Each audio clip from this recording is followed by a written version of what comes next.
this place back, there's a lot of potential here. And I'm pretty sure that this is a false ceiling, and once you pull it all down, you will find some amazing beams underneath. That'll be quite an exciting find. And also, I'm just wondering if under here you've got a lovely original, I think you have, yes, a nice fire surround. So somebody's got to get in here and get all this yucky wood panelling off and try and reveal the true beauty here. Do you know, it's almost as if this cottage has been wrapped up in lots of cladding. I just want to unravel it all, go back 200 years, and then I think you'd have a pretty stunning little home to live in. Let me see you stripped down to the bone.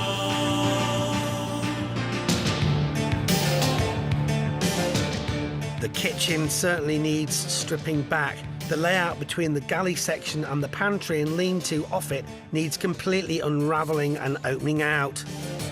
Now, one idea would be to knock down this horrible old lean-to. You could extend outwards and create a lovely open-plan kitchen diner with views out onto this garden. But at this point, you just need to hold your horses and remind yourself this house is listed, and to alter its appearance inside or out, you will need listed building consent. It's all to do with maintaining the property's character, and although in this case you could only improve its looks, you'll have to convince the Conservation Office first. There's scope, but there's also plenty of hoops to jump through. There are also plenty of stairs to hop up in this cottage. On the first floor is a bedroom to the front and a large rundown bathroom that must have been a former bedroom. There are even more stairs to an attic floor, but this level required us to take several safety precautions, including a hard hat for Lucy.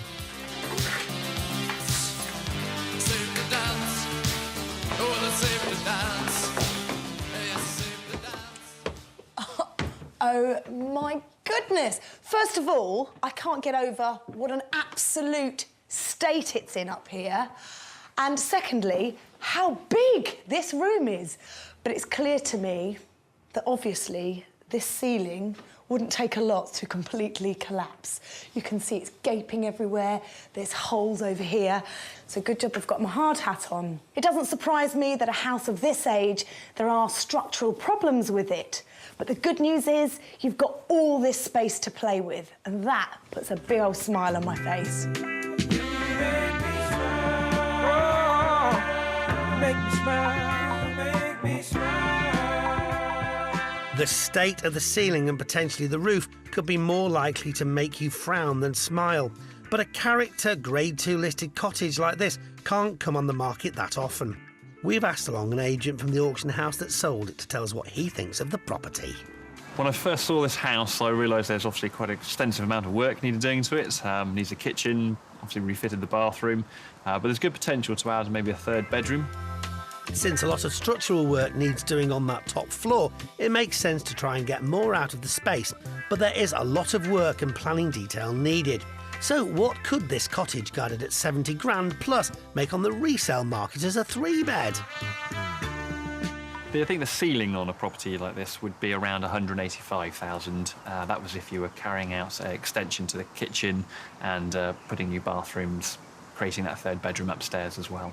On a rental basis, I would guess you would be looking at around 650 to maybe 675 calendar month if it was created into a 3-bedroom. Whoever takes this on needs to love this house.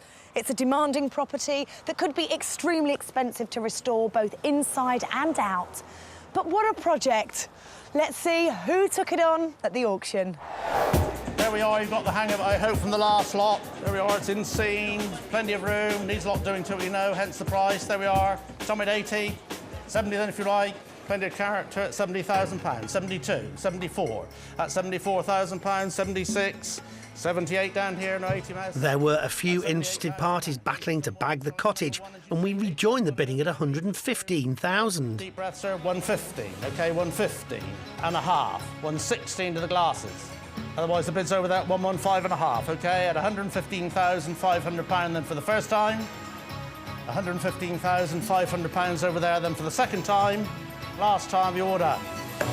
Your number, sir, is, there we are, I can't see it. The successful bid of 115,500 was made by John, a part-time property developer with a difference. There's no quick 2 up, 2 down projects for him. This is the type of tumble-down wreck John gets excited about. Lucy met him to find out more. John, congratulations. Thank I love you. this little cottage. So what was it about this place that made you want to stick your hand up and get that winning bid? Well, we'd like to sort of transform it into a sort of beautiful period sort of cottage if we can, and it's very little's been done to it over the years. And when we peel it all back, I think a lot of the original features will be here, and hopefully should be able to transform it into something of a bit of beauty. So when you start peeling things away, what are you expecting to find in here, John? I think we can't really work out what we're going to do with the house until we've peeled everything back. We've talked to the conservation officer, and then we're going to sit down and work out our plans for sort of making the most of what we got. There'll be a lot here of, you know, there's some beautiful beams, there's beautiful oak floors. They're all here. We just got to bring them out and sort of put them on display in a sort of contemporary, modern way. So tell me, I want to get to the bottom of all of this. What is it about you that makes you want to buy a house like this? I have generally done up period homes, and I enjoy doing period homes because you start with a house that is virtually unlivable in, and although the sort of process is painful and quite difficult and there's a lot of nasty surprises along the way, when you've finished it and you've done a good job and a good restoration, they make the most sort of delightful houses, and you have this sort of transition from houses that are virtually unlivable into houses that are beautiful and very desirable. So what was your vision when you first walked into this room? I just saw a wall that I want to take down, Yes, a ceiling that I want to knock out. We'll end up really predominantly gutting the whole house. Really? Rewiring, replumbing, replastering. We will talk to the conservation officer, and obviously a lot of the period features we'll keep. It's currently 2-bedroom, and it'd be nice to make it 3-bedroom. There's enough space in the attic to do that. That was a nice surprise, I have to Yes, say. and we'll try and put an extension out the back for a kitchen, which would be nice. The neighbours have an extension, so we should at least be able to go as far as their extension, and just turn it into a sort of modern home with a nice period look. So who's going to get the benefit of living in this beautiful property once you've finished it? I don't know. I mean, hopefully it'd be 3 bedrooms. It'd be nice to think a family could live here or rent it. I'll only sell it if I really need to. So is there anything you're worried about with having bought this at auction? Yes, the process is fraught with difficulties, and in the middle of it can sort of slightly overwhelm you, I think. There's a lot of work that needs doing. Yeah, it will take us a year or so to do all the work. And it was all exciting at the beginning, but after about 3 months in, you can get a bit worn down. You just got to keep going. So you haven't got over that shock yet? No. So there is plenty to worry about, but you can't let that affect you. Also, you've got an awful lot of structural work to do upstairs. Now, what's going on with that top room? Well, I think what's happening is that the roof is leaking, and the water is damaging the sort of Victorian lime ceiling, and the ceiling is basically collapsing. Or in the process of collapsing. And we basically, one of our first tasks is, when we've cleared the house, is to go and get up into the roof and fix all the tiles that are letting the water in. So how does that stand with your budget? I mean, how much money have you got to spend on this now? We have a sort of £70,000 to £90,000 budget. Basically, there's quite a big contingency section in there, because until you can start to pull the walls away, get rid of some of the features, you don't really know what you've got, and you don't really know what the cost is going to be. So it has been a sort of like purchase of passion with you, hasn't it? Yes. I mean, period houses are a kind of, you have to love to do them. I know a lot of builders hate them because everything's non-standard, everything has to be custom made. They have come with a lot of problems more modern houses don't come with, damp and other issues. But even if you sort of take all that into account, you still start with a house that is unlivable in, and end up with a house that's potentially very beautiful and in a way nicer than a modern house. John, it's so nice to meet somebody so passionate about period property. Good luck with this project. Thank you very much. Thank you. John has got the passion this place needs. Thank goodness it fell into the right hands. But I do wonder what he'll uncover when he peels off that old paper and panelling. And will his budget match his vision? You can find out how he gets on later on in the programme.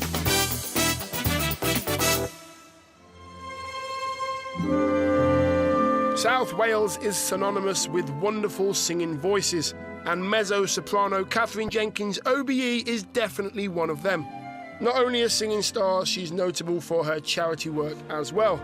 Catherine was born and raised in Neath, a town that has relatively recently had its town centre redeveloped. It's also where we are today, so let's hope today's property hits all the right notes. I'm just a stone's throw away from Neath town centre in a sort of cul-de-sac dead end. Now, in the auction catalogue, it stated that our property was an end terrace. Now, I want you to make your own mind up. What do you think? Is an end terrace or is it a semi-detached? How many houses do you need to make an end terrace? Anyway, it's got 2 bedrooms and a guide price of £40,000 plus. Cameraman, wait, there's a road to be crossed. Okay, we can do this. This is our property. Start off by getting that window changed and make the property look a little bit prettier. Let's hope it's pretty on the inside.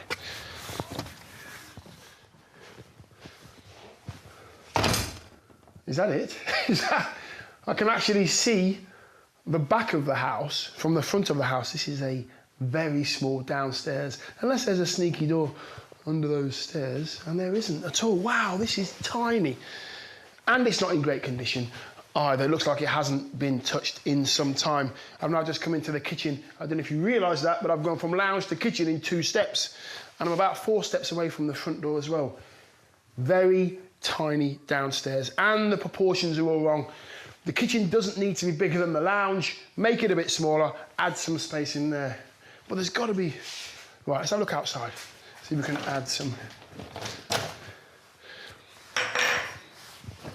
Okay, see if we can add any space.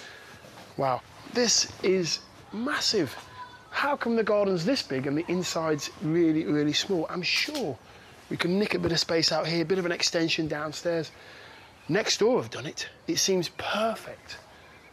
And you'd still have a bit of back garden right at the end. That would be the way I would go. Too small in there. Of course, you'd have to weigh up all the costs of adding an extension. With the potential end value of the property, it might not make financial sense, but definitely an option worth thinking about.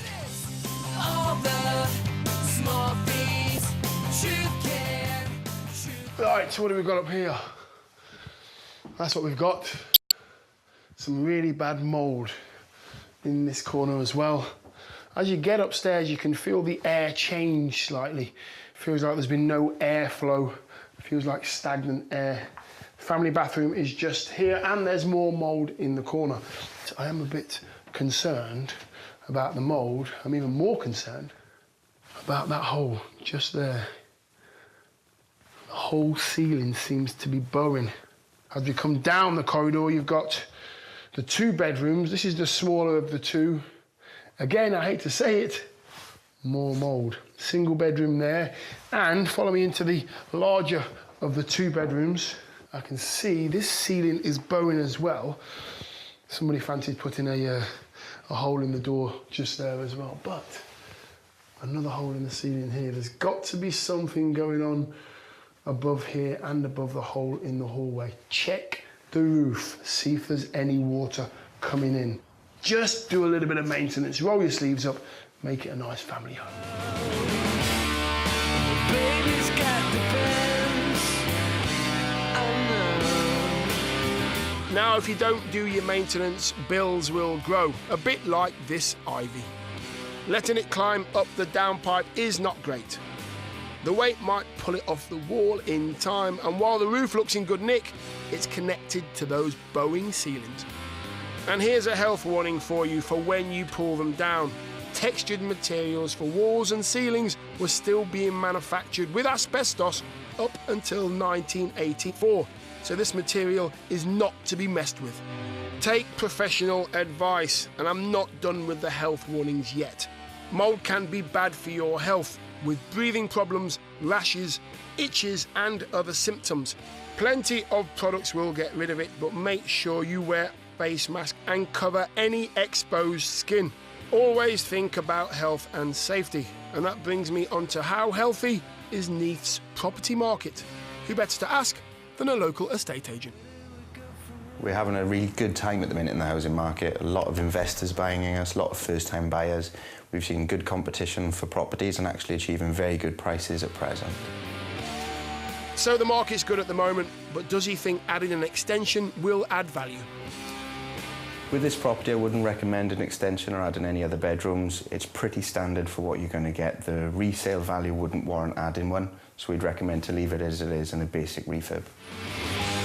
That's probably spot on if you are an investor, but if you want to make this a home, I think you might make some space. What does the agent think the values are? We've got plenty of properties let down here. It's a really popular area. I'd expect it to achieve anywhere from £395 to £425 per calendar month. And for sales? Providing the renovation is done to a high standard and we get a good finish, the property should achieve around the £85,000 to £90,000 mark as a two-bedroom. Yes, it's small and it's shallow and the proportions downstairs aren't great. You would have to do some investigation work to find out how those holes in the ceiling came about as well. That said, below the surface, there's a small but very nice home to be had here. And don't forget, you have got room to extend. Let's see who's seen that potential when he went under the hammer. Guided at 40, can we see 40? Can we see 35 on this? 30,000, start me. Wave a hand at 30. 30, somebody surely. 25 then if you like. Thank you. I was too quick to go down, wasn't I? 25 then if you want. 25. 6 now can I see from somebody. At 25, thank you. 26, 26, 27, 28. Business was brisk for this auction lot. We rejoin at 47 grand. 46 and a half. 47 and a half. 48 and a half. 49 and a half. That's 49 and a half. 50. 50 and a half. No. At £50,000 on my left-hand side then for the first time, second time, third and last time then at £50,000. You're so well done. Unfortunately, our camera didn't catch the successful bidder, Mike. He paid 50 grand to add this to his portfolio of rental properties in the area. Mike and son Lloyd met me back at the house for a chat. Mike, nice to meet you. Nice to meet you. Lloyd, nice to meet you too. Start at the beginning. Auction, how was it? No, I think I paid a bit much for this one. Oh dear. Yeah, I got into a bit of a bidding war and I got carried away, but I paid probably about 5,000 more than I wanted to. Okay. But still a bit of profit in it, I mean, so not too. There was 5 properties I was interested in, and this was the last of the 5, and I just felt I didn't want to go home empty-handed. If I could say that, yeah. You wanted to get something to go home I needed with. something to do in the days. In the days? So yeah, what? I work nights. What do you do, by the way? Tell me what you do for... Rail track welder. OK, so you do that at night? So you travel around the country. I'm working tonight, Southampton. Are you in Southampton? Southampton tonight. When we've finished pestering you here with this interview, you're going to go I'm going to down bed. south? Not going to bed for an hour. Then I'm going down south. Too much, too much, too much for me.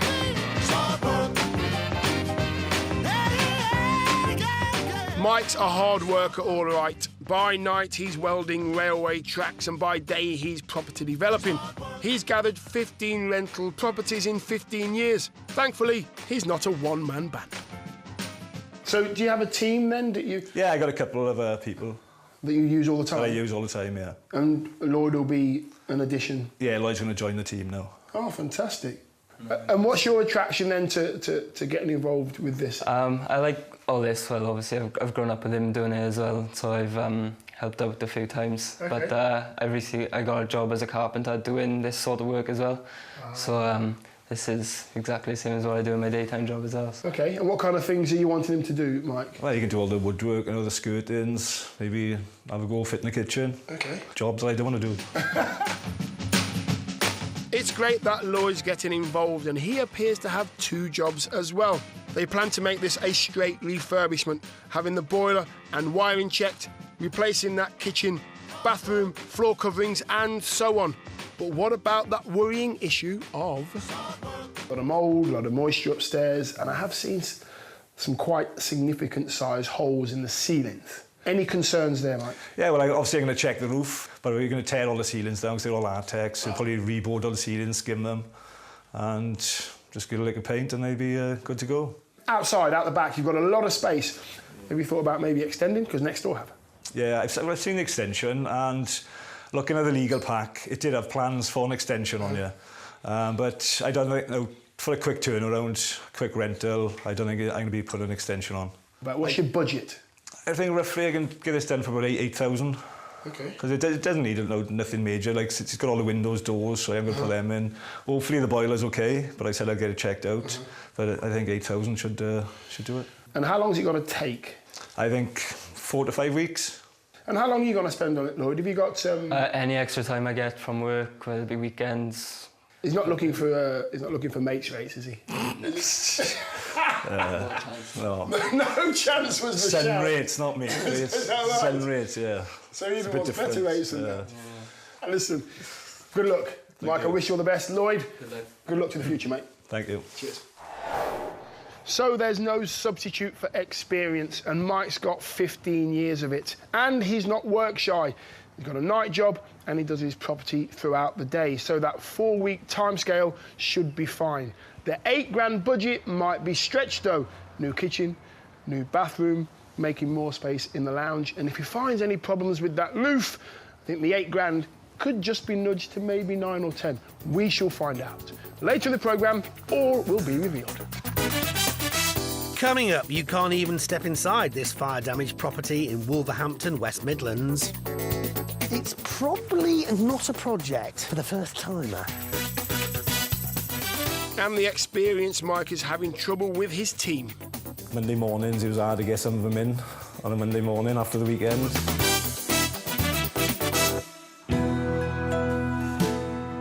Earlier, Lucy was in Seend in Wiltshire to see a 3-floor Grade 2 listed property guided at £70,000 plus. Put the houses in a row on the streets we used to know. But it seemed like someone had taken away all the character inside. Take away where you're from. And upstairs wasn't much better. Had a pretty hard life. I can't get over what a state it's in up here. And if the money isn't right, And 115,500. Your can number, I sir, be is... yours tonight? But the money was right for John, who paid just over 115 grand. This was someone who was passionate about period properties and loved restoring them. When you've finished it and you're done, you've done a good job and a good restoration, they make the most sort of delightful houses, and you have this sort of transition from houses that are virtually unlivable into houses that are beautiful and very desirable. Easy heart.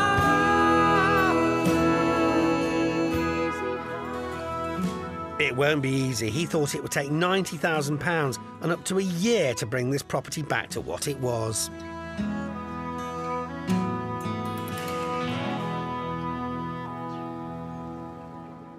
We are now coming back to see the changes. John has certainly had time. It's been nearly 8 years since we were last here. Has he stripped the house back to what it was? I'm born again. Get born, get born, get born again. Get born, get born, get born again. Absolutely astonishing. This isn't just a property restored with the original wood, flagstone floors and beams. Better yet, it's reborn as a bigger house as John has built an extension. This is a brand new extension, new kitchen. There was an existing downstairs toilet, but we kept that. It's sort of designed really to balance the house up, so a sort of nice new kitchen, enough space for a dining table. I had to go through planning. It's a listed building, so I had to get listed building consent. So yes, it just sort of completes the house now.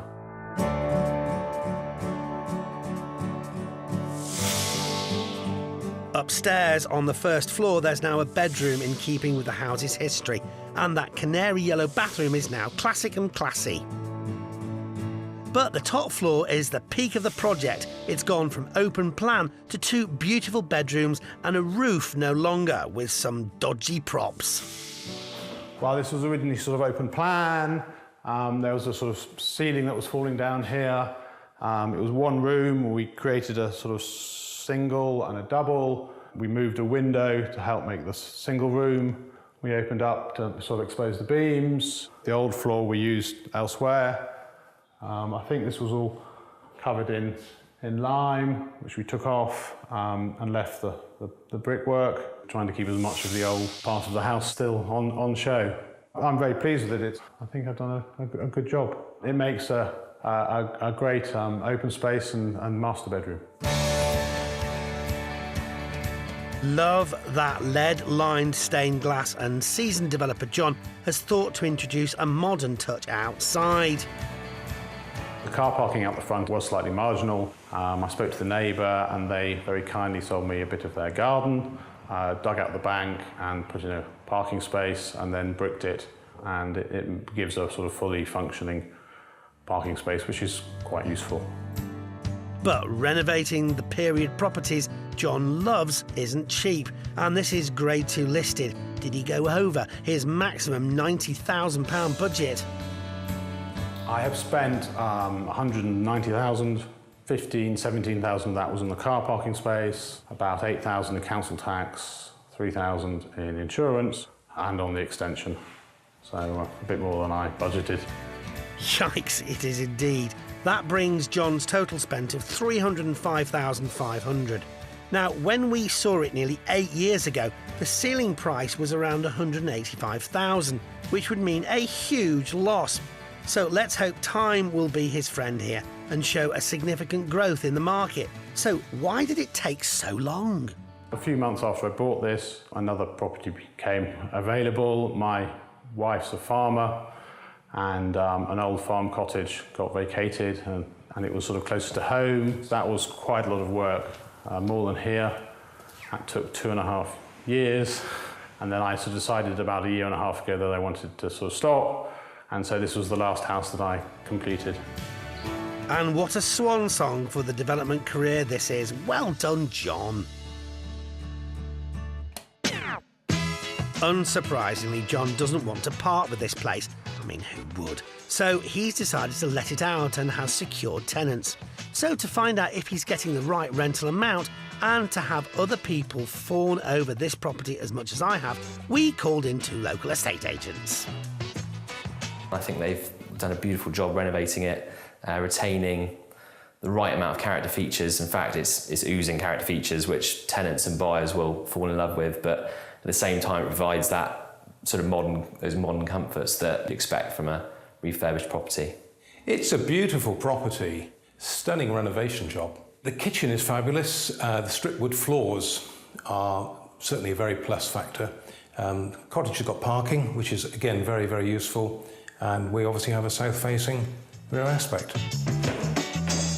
The agents think it could sell for a top figure of £280,000, which against John's spend of just over £305,000 would mean a loss of £25,000, which is why the rental figure is crucial. The rental that could be achieved on this is something around £800 per calendar month. If we were going to market the property to let, then we would advise a price of £850 per calendar month. £850 is what I'm getting tomorrow, so tenants starting, I'm pleased with that, and £850 is a good rent. It gives John just over a 3% yield, but let's be honest, nearly 8 years in the making, this wasn't about money. It was John's last hurrah to his love of period properties. Surely, being this passionate about restorations, he's got another one in him. Well, I think with the sort of tax changes, it's harder to do this kind of thing. I'm going to have a rest for a bit. I probably will get tempted back in at some point. I like my period houses, so if I find something I really like, I will probably get involved again, but not for probably a year or so. In the West Midlands is the city of Wolverhampton.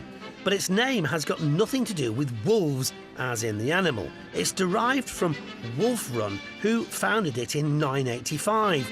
Since then, Wolverhampton has been at the cutting edge of many industrial changes, from the 14th century wool industry to the current aerospace age. I'm in Whitmore Reens in the northwest of the city centre. Well, £20,000 to £25,000 as a guide price for a 3-bedroomed end terrace is pretty low by anybody's standards. So there must be a catch. Not in a very good state. In fact, so bad has this place been fire damaged, we can't actually go in.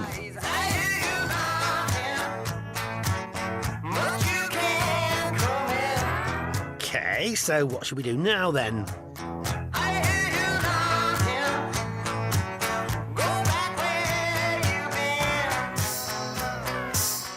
Cup of tea, anyone? What's that? Going on the side? Oh, all right, then.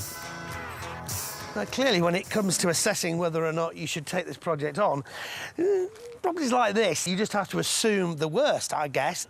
Possibly a structural engineer could help you with the exterior of the building. You're looking at some interesting options here, aren't you? Either try and do up what's there, or knock it down and start again, perhaps? A new build in this place? I don't know. Either way, it's probably not a project for the first time, Matt, huh? From a safe distance, it's easy to see that this is essentially just a shell. It's suffered vandalism and fire and water damage. I'm thinking knocking down and starting again, that's an option for this one. But then there's this. So, just behind the property is this building here, obviously used as a garage or storage. Well, there's the thing, you see, because recently the planning regulations have changed, which means it's a given that you would be allowed to convert this to residential. So suddenly, you've got the property there, you've got this with a reasonable access to it that you could convert into a separate dwelling. That guide price is sounding pretty good to me. So, with a new possibility on the horizon, I'm sort of thinking differently. Let's regroup. What have we actually got? Well, the auction house isn't entirely certain because of access issues, but they think it's a 2-reception, 3-bed house. And then, of course, there's this garage workshop. As I said earlier, it has and is still suffering from ongoing vandalism, which can be a nuisance and is very disheartening for neighbours in the local community. Possession was taken over by the local council, who are now selling it. However, there are a few caveats attached to that sale, one of which is that whoever buys it exchanges, pays 10%, but then doesn't complete on the purchase until all the work to get this back into habitable condition has taken place. And there's a time limit of doing that of 12 months. So basically you buy it, you do it up, and then you pay the rest of your money. Interesting. Again, it's one of those things that it's fine as long as you know about it, but you need to know about it before you buy it. Someone in the know about this property is an agent from the auction house which sold this lot, guided at £20,000 to £25,000. So what can he tell us about this location? For a number of years it's been a somewhat downtrodden area. However, the local authorities have modernised a lot of the properties and it's gone through a bit of a renaissance. Well, whether the same can be done for this house is up for exploration. But first, is demolishing a better option? It might be a better option to demolish the whole thing. That would, of course, entail building up a party wall for the one that you're coming away from, and then getting planning permission to maybe build a pair of semis in place of the one house. The agent thinks it might be 150 grand plus demolition costs to build 2 semis here. He thinks they might sell for around £100,000 each, so not a huge amount of room for profit. What if they were to do up the existing structure? If they were to renovate the property itself, I would imagine that they would likely to achieve in the region of £115,000, £110,000, something like that. But the problem was going to be how much it's going to cost. It's in such a state. The only thing they're going to walk away with is probably the walls. And to be quite honest, looking at them, I would imagine that they'd be very dubious as well. Well, at first glance, you probably wouldn't touch this auction lot with a barge pole. However, think about it a bit more, and suddenly, you know what? I think somebody will have spotted its potential when it went under the hammer. It's fair to say, if you look at the photograph, that it's in need of a bit of renovation and a bit of refurbishment. I am in receipt of a proxy bid, so let's see if the room can beat the proxy bidder. I'll start it on proxy at £20,000. Can I have 25? 25, who's the first? Do you want 25? 30, is it? 30, 35, 35, 720, do you want 40? 40, 45? It seems a number of bidders saw the potential in this lot. We rejoined the bidding at 90,000. 90, 95 is that? 95, 95. Do you want to fill it up at 100, sir? 100. 100. You couldn't be further away, sir. At 100. 105, gentlemen? No? Mr. 267 at £100,000. 1, 2, 3. The successful bidder tucked away at the back was Wayne, who was bidding on behalf of his boss, Jim, who's a landlord whose company owns and runs over 100 rental properties. OK, let's give up trying to see Wayne at the auction. Ah, yes, that's better. Now, Wayne went over his set budget of £80,000 for this very demanding lot. So will he be getting into trouble for spending £100,000 on it? Let's find out. Wayne, good to meet you. Hi, Molly, good to meet you. Congratulations, sort of. Interesting, this really, though, isn't it? And closer inspection is a bit outside our usual league. When you say closer inspection, how much did you look at it before you bought it? We drove past. Oh, so is it better or worse than you thought? Well, it's obviously a lot more derelict than we expected, but we can work magics with all sorts of properties. What are you going to do to it? We are planning to turn it into a 5-bedroom HMO, so a shared house, communal lounge, communal kitchen, and charge rents from maybe £80 a week. And that's how it'll generate its return, and that's why we're not particularly worried about the starting price, because we will get the investment back in the form of rent. Give people a decent standard of living inside a HMO, and you'll keep your tenants for a long time. For sure. I'm sure the other people on the street will be delighted that the house has finally come to some good use. What do you know about its history? From the auction pack, it apparently had been just left a rack and ruin. There'd been a fire. The council had either taken over it through compulsory purchase or just adverse possession. We're not really too sure. But we just keep an eye out for an opportunity. We don't worry about what went before, and we step in. Now, there is a caveat there on the purchase that you have to do it up within 12 months, don't you? That's right, yeah. That was part of the attraction of buying it. We only needed to pay 10% down, so £10,000 today. Our normal build would probably be 12 to 14 weeks. So we could have this in productive use in less than 3 months, producing money, and then only have to pay the bill in 8 or 9 months' time after that. So, you know, it's a good opportunity. Why do you think the price went such an astronomically large amount above the guide? Do you think the guide was unrealistic? Oh, yeah. In this particular case, I estimate there was 1,000 people at the auction, of which 600 people had bidders' paddles. And when this property went above 50,000, the collective gasp in the audience was practically, you know, raised the roof, and people walked away in shock and horror. So I think most of the people there were there from the guide price and expecting to get it cheap. So, yeah, unrealistic. But, and that's why we went a bit mad. It was just so much fever in the room to get the hands on the property, and we thought, well, another £10,000, why not? When it's done up then, how much do you think it'll be worth?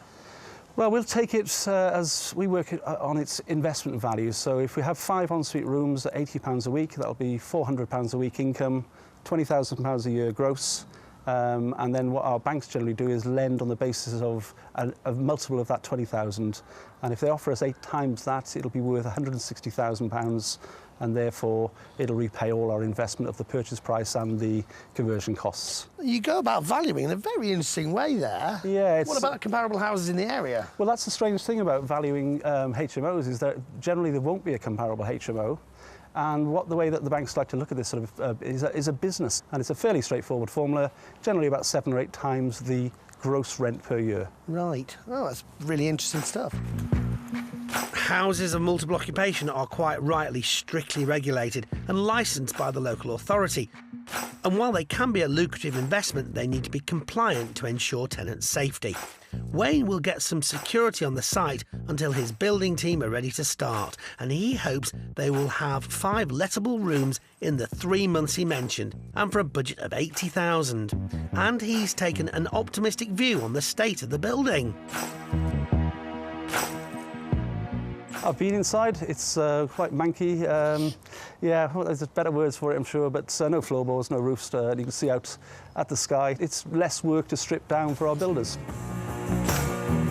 He may have seen inside, but the thing he did miss on his drive-by viewings was the workshop. So what's the plan for that?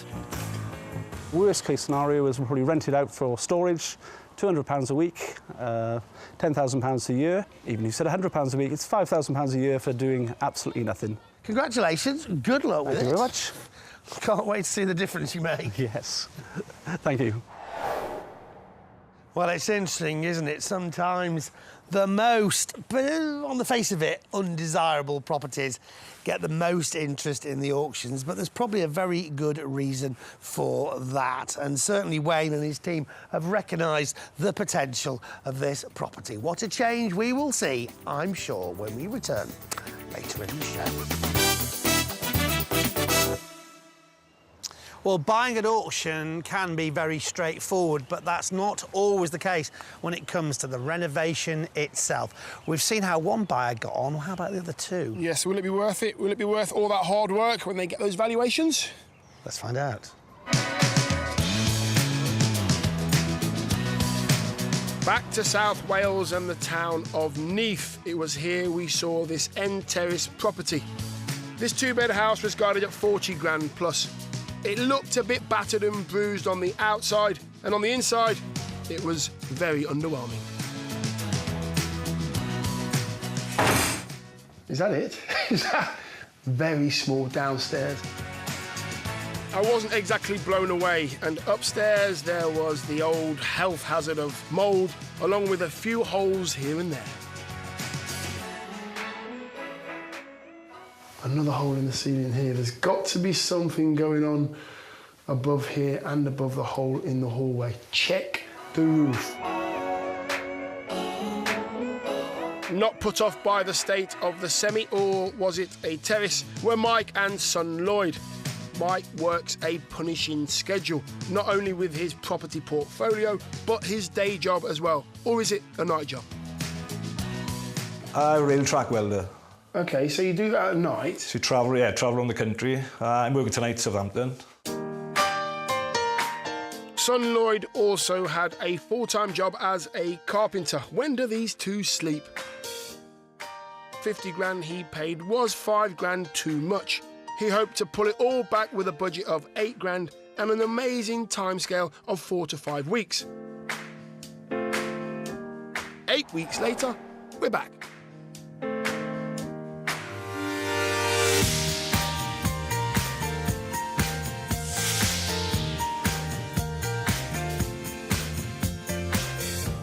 Wow, relatively simple changes have transformed this pokey property into a plush pad. New flooring, lighting and a rejig of the kitchen area has proved really effective.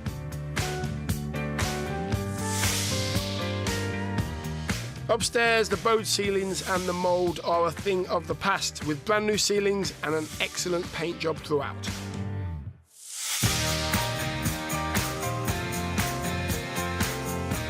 The bathroom suite is now modern and contemporary, ideal for new tenants. The back has been tidied up and there's also space for the extension if needed in the future.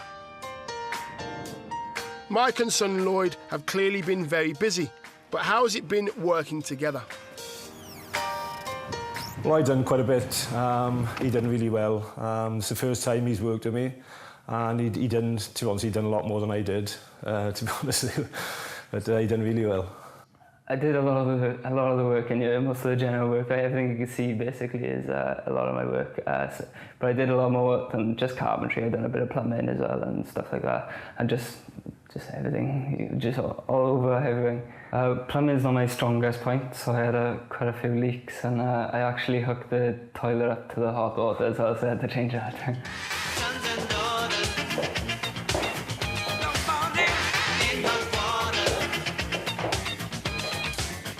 Whoa, whoa, whoa.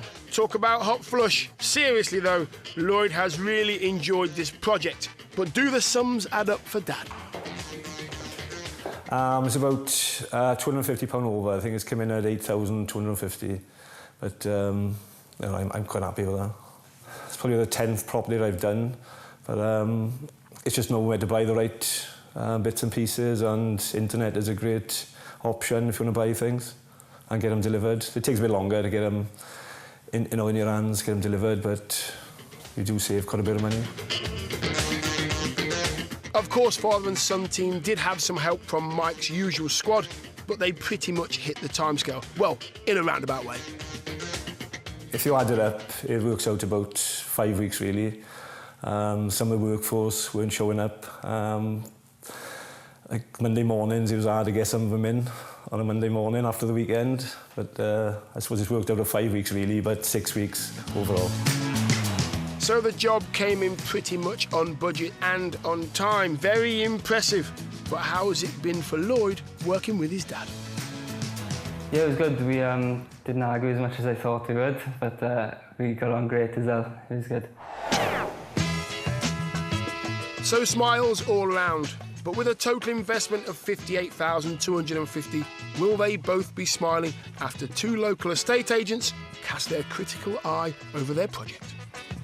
On first inspection, the property is well presented. I think the owner has done a good job, refurbished to a satisfactory standard.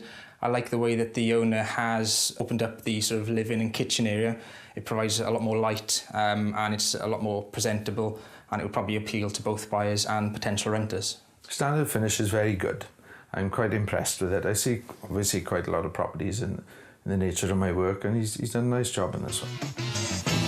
Well, the agents seem impressed, but what about the valuations? Sales first, please. If the property was placed on the open market, it's in our opinion that the property is likely to realise a value in the region of £75,000. So with the agents agreeing, that would mean a pre-tax profit of £16,750. What do the boys think of that? That's really good, yeah. Thought it'd be a little bit lower, to be honest with you, so 75 would be great. So that £5 grand overspend at the auction is forgotten, but what about the rental valuations? If the property is placed on the market to let, it's in our opinion that the property is likely to achieve a rental figure in the region of £425 per calendar month. Rental, I would think it would be very popular, very sought after. I'd probably put it out at £495 per calendar month, and he'd probably achieve close to that. I think 495 is a bit much, I suppose, for this area, but 425, that's what I was thinking. Well, if they do achieve £425 per calendar month, that would make a decent yield of 8%. So with their first project together a success, Mike and Lloyd are keen to continue, but there's a couple of things they have to iron out first. Having my dad as a boss is different, yeah, but you can get away with a lot as well. Yeah.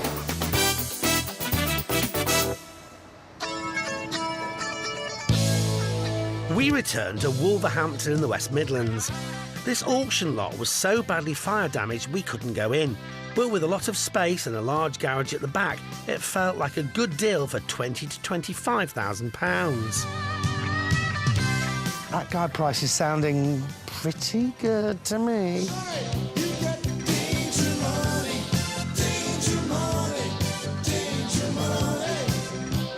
But it wasn't just the danger the property presented. The purchase came with a number of caveats from the local council. One of which is that whoever buys it exchanges, pays 10%, but then doesn't complete on the purchase until all the work to get this back into habitable condition has taken place. And there's a limit, a time limit of doing that of 12 months. 90 right at the back, thank you, 90. In a crowded auction, Wayne bought the property on behalf of his boss, Jim, paying 100 grand, 4 times the top end of the guide price. The company had 100 properties and planned to turn this into a 5-bed HMO while using the caveats to their advantage. And that was part of the attraction of buying it. We only needed to pay 10% down, so £10,000 today. Our normal build would probably be 12 to 14 weeks. So we could have this in productive use in less than 3 months, producing money, and then only have to pay the bill in 8 or 9 months' time after that. So it looked like the relaxed and optimistically minded Wayne was confident that this place would be put right in just 16 weeks on a budget of £80,000, and the tenants would be in within a year. It's been longer than that.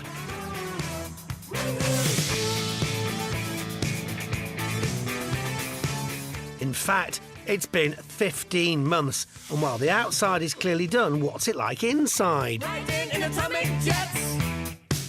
High-tech.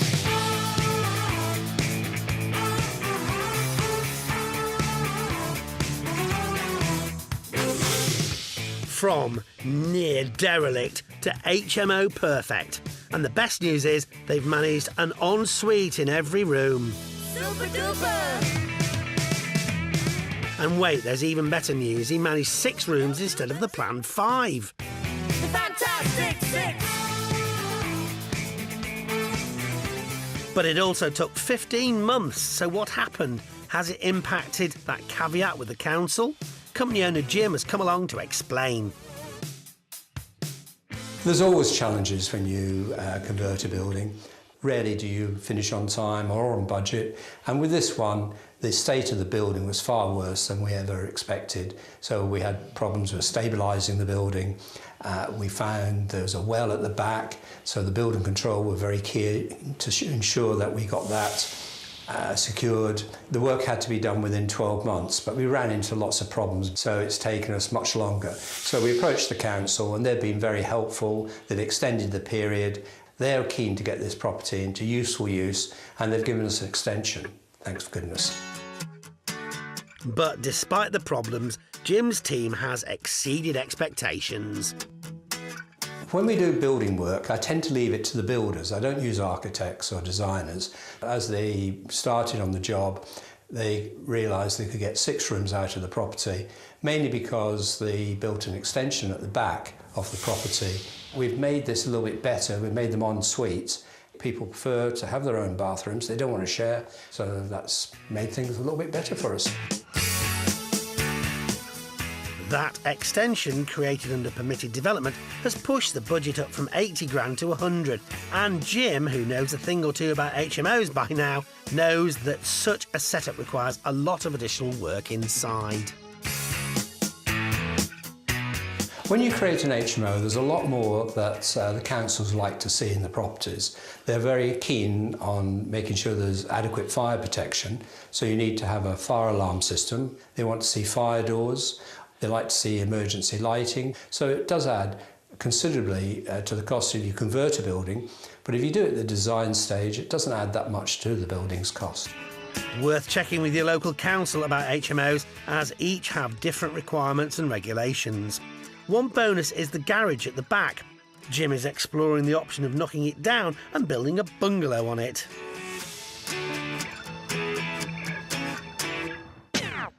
That's one for the future, I think. But we're interested in the now. Over time and over budget, can Jim and the company make a profit having spent over £200,000 here? We called in 2 local property experts to give their thoughts and valuations, including the agent who saw the lot before the renovation. This is the second time that I've visited the property. The first time was one that we just poked our head through the front door to have a look. There was nothing but the 4 walls.